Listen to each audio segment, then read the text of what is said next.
He's dead. Someone or something attacked him.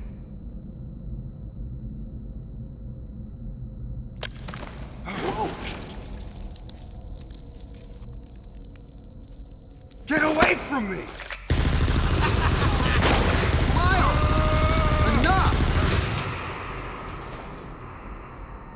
It was obvious that there was some pervasive danger throughout the facility.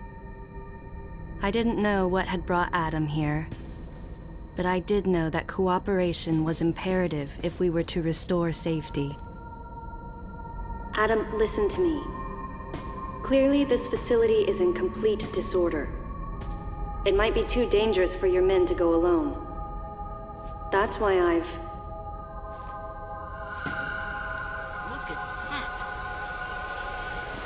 They're coming out of the wall! Right, stay calm.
Nothing's working! Listen up! Freeze guns authorized!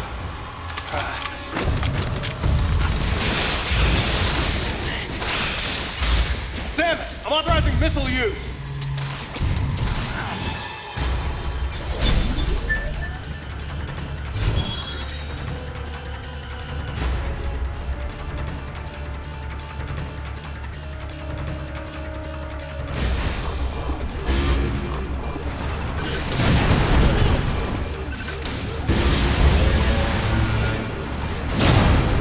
Concentrate fire in a single location and freeze that thing! And Samus, you attack the frozen spot! Now, use your missile!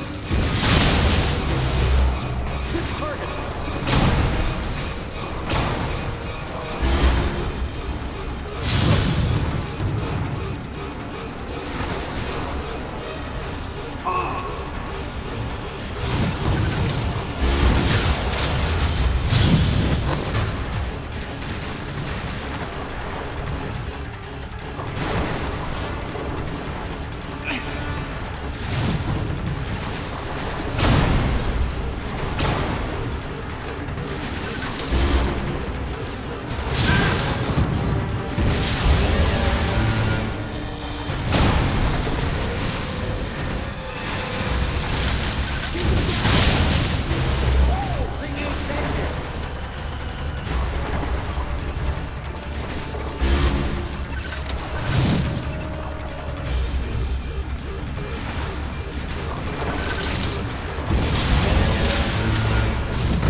Samus, looks like I'm gonna need to ask for your cooperation on this mission, but I'm also gonna have to ask that you follow my commands.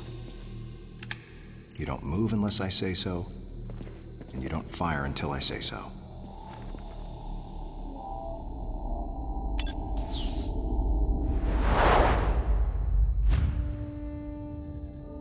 Any objections, lady? The thumbs up sign had been used by the Galactic Federation for ages. Me?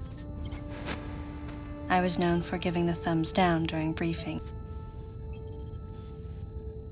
I had my reasons, though.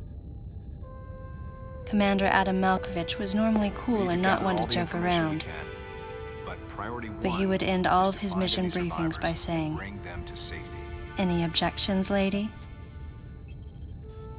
He was joking, but others weren't.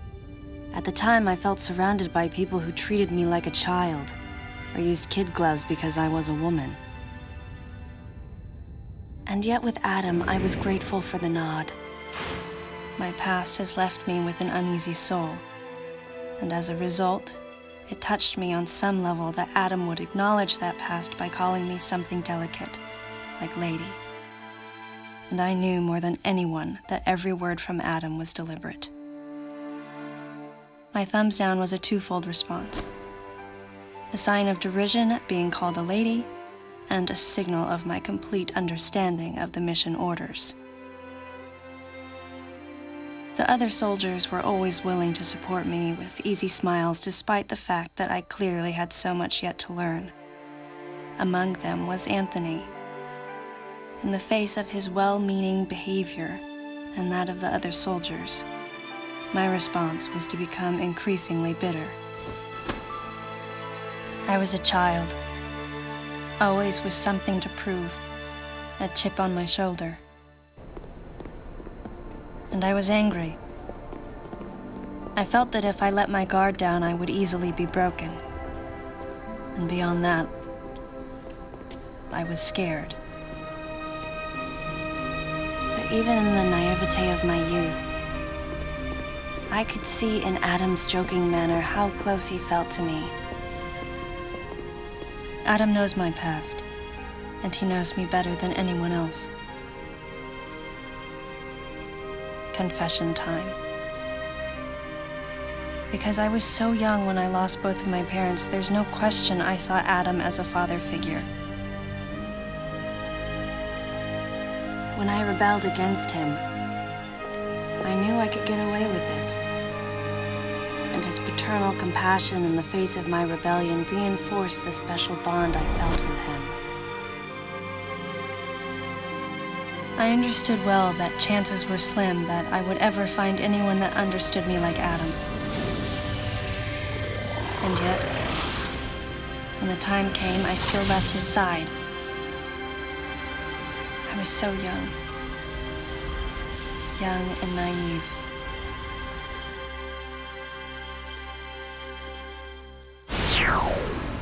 Exactly what transpired here on the bottle ship is still uncertain. Here's what we do know. The equipment we thought had been destroyed is operational again. And we've seen casualties attributed to an unidentified and lethal creature.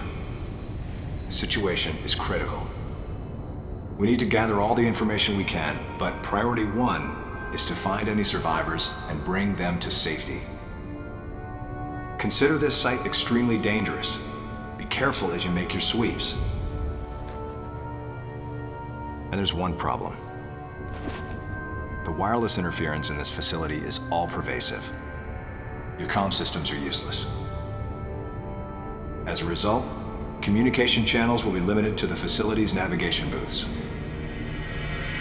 Well then, Lyle, investigate Sector 1 and show a little restraint with the explosives. Gotcha.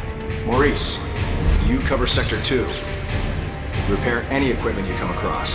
Affirmative. Anthony, you're Sector 3.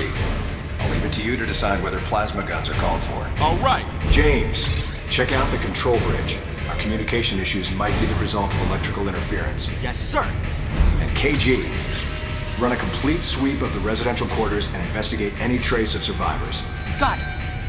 Each of you is authorized to use a freeze gun. Do not forget to check in regularly via navigation booths. And Samus, you go to the system management room. Do everything you can to get the electrical system back up and running. Looks like your comm system is still functional. Remember, everything you see will also appear on this screen. Regarding auxiliary weapons, the use of bombs has been authorized.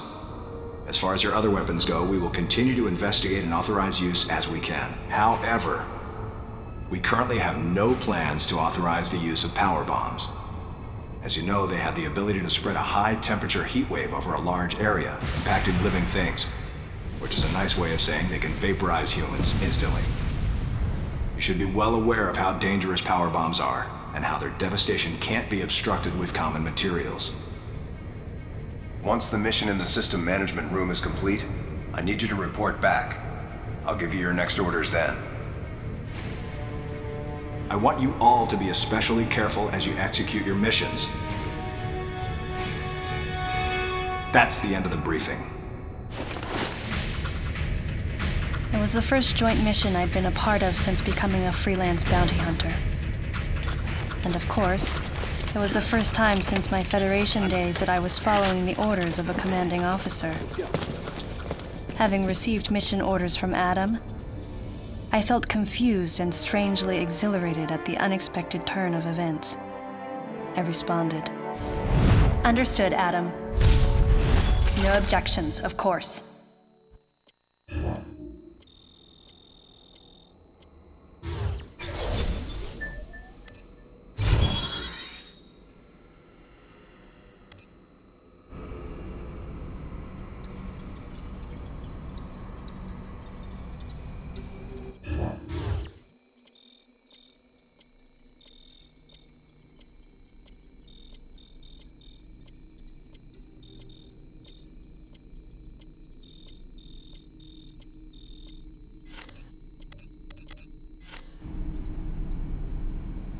Samus, head for the system management room.